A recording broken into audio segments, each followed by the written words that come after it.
कहीं नहीं जाएगा। कन्हैया कहते मामा और दीदी माटी ठाने लाला बात का झुमान ले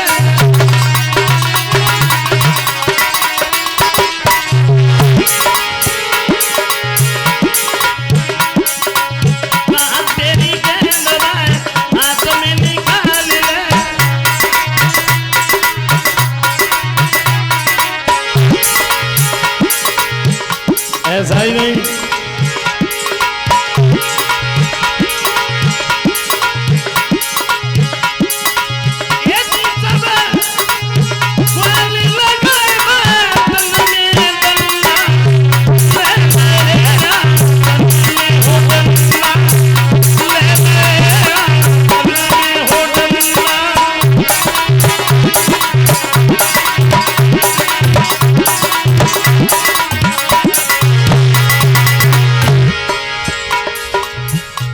कन्हैया ने वो गेंद अपने हाथों में पकड़ी है और श्याम सुंदर ने जवाब दिया है दामा भैया।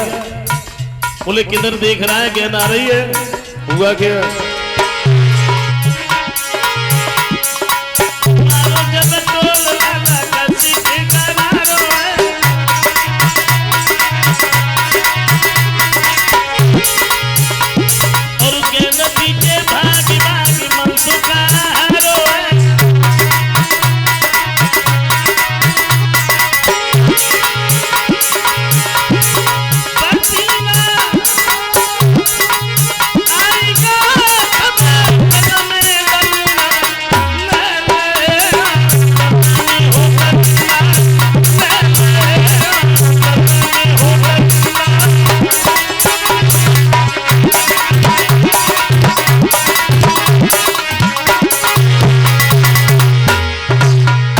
कन्हैया ने जैसे ही गेंद फेंकी, लेकिन श्याम सुंदर ने इतनी तेजी से गेंद फेंकी, वो गेंद ग्वालों के पकड़ने में नहीं आई।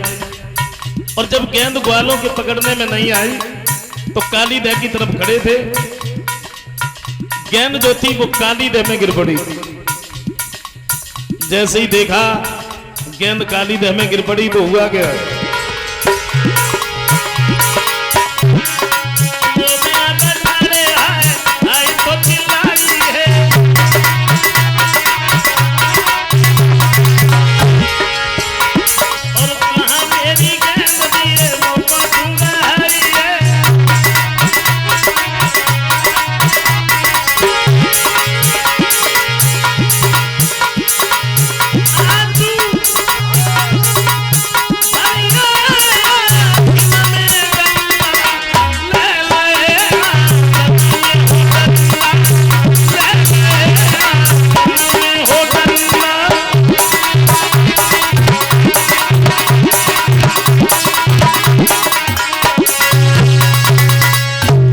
ग्वालों की गेंद जब पकड़ने में नहीं आई,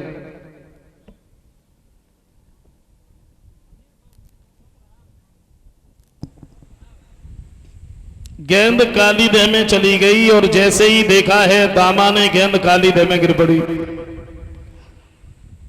झपट करके श्याम सुंदर का पीताम्बर पकड़ लिया। श्याम, मैंने तुमसे एक बार नहीं अनेकों बार ये कहा कि मेरी गेंद कहीं चली न जाए। अगर धोखा से भी मेरी गेंद कहीं चलेगी तुमसे हम भाई गेंद ले लेंगे, लेकिन धोखा में कहा तुमने मेरी गेंद जानबूझ के काली देह में फेंक दी। कन्हैया कहते भैया ये तुम झूठ बोल रहे, मैंने तुम्हारी गेंद जानबूझ के थोड़ी फेंकी भाई, तुमने तो पकड़ ही नहीं पाई, इसमें मेरा क्या दोष। दामा कहने लगा मुझे मेरी गेंद चाहिए। गेंद चाहिए भाई, गेंद तुम्हारी काली देह में गिर पड़ी है और काली देह में कालिया नांग रहता है, बड़ा बेसैला सर्प है, मैं तो वहां पर नहीं जाता, मेरी मां ने मना किया। तो दामा कहने लगा कुछ भी करो मुझे मेरी गेंद चाहिए। तो श्याम सुंदर कहते हैं दामा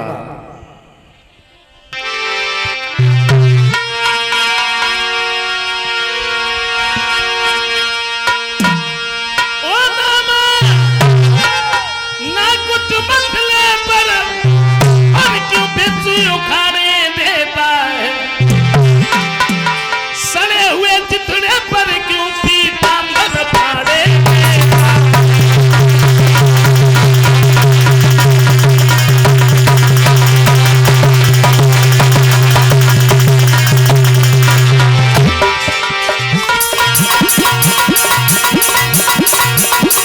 कन्हैया कहते दामा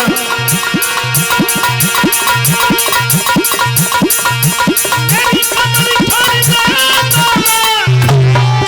बनाया तो मेरी बारी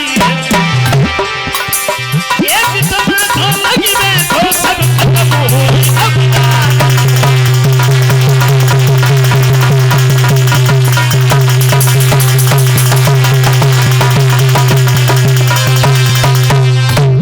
श्याम सुंदर कहने लगे सड़े हुए चितड़े के पीछे तू मेरा पीतांबर फाड़ी देता।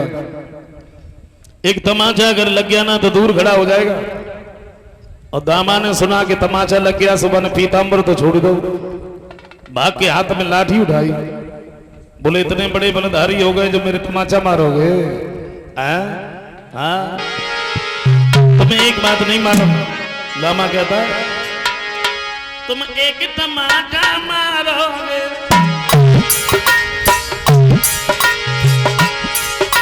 मेरी लाठी भी हिलती है तो दिमाग में तुम लिखा है छात में भी मिलती है।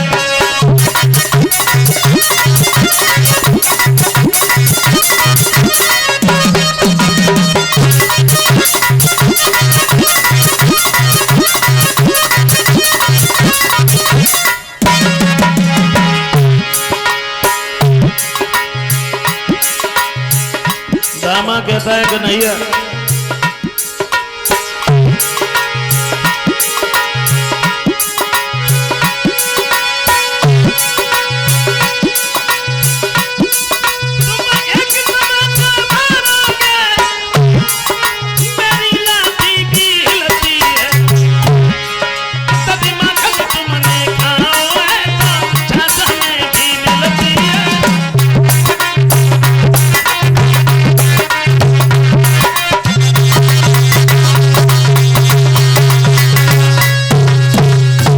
जवाब दिया तुमने अगर मेरे तमाचा मारा तो मेरे हाथ में लाठी है, समझ गए? और फिर इतने बड़े बलधारी हो गए जो तुम मेरे तमाचा मारोगे। कंस ने जो कमल के पुष्प मंगवाए इस बात को लेकर के तुम्हारे घर पर अभी तक तो भोजन नहीं बना, तुम मेरे तमाचा मारोगे? हाँ ये फूल तुम्हारे आगे है, तुम भी पूरे बलधारी हो, ले आओ ने तोड़ करके तब हम समझे कि बनवारी हो, वैसे ही तमाचा मारोगे। तो श्याम सुंदर कहते हैं दामा तू हमें उस कंस की दोष क्या दे रहा है? एक दिन आएगा जो तेरे सामने हम उसका भी चूरन बना देंगे। अभी तेरी ज्ञान पाताल लोक में क्यों ना हो, मैं उसे खोज करके ला रहा हूं। कन्हैया ऊपर वृक्ष पर चढ़ गए, काली दह में छलांग लगा दी। ग्वालों ने देखा, दामा को गालियां देने लगे, दामा ये तूने क्या कर दिया? तूने तो श्याम सुंदर को काली दह में डुबो दिया। सब ग्वाला रोते हुए वहां से भागे, मैया के पास पहुंचे हैं, सारी बात बताई मैया, कन्हैया तो काली दह में कूद पड़े। तो वृंदावन का हाल बेहाल हो गया, रोते हुए सब लोग वहां से भागे। हुआ क्या?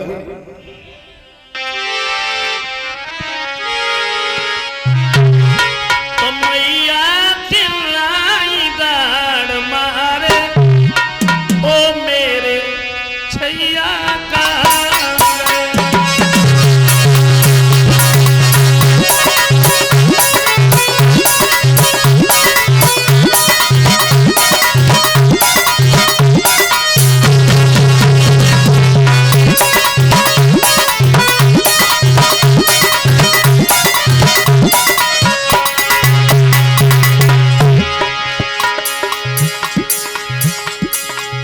वृंदावन के जितने भी लोग हैं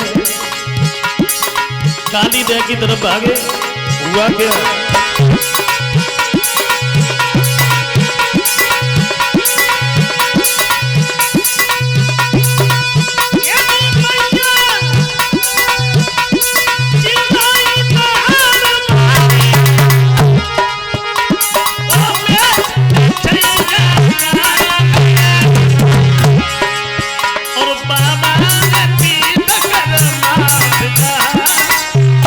ओ कुमार कन्हैया का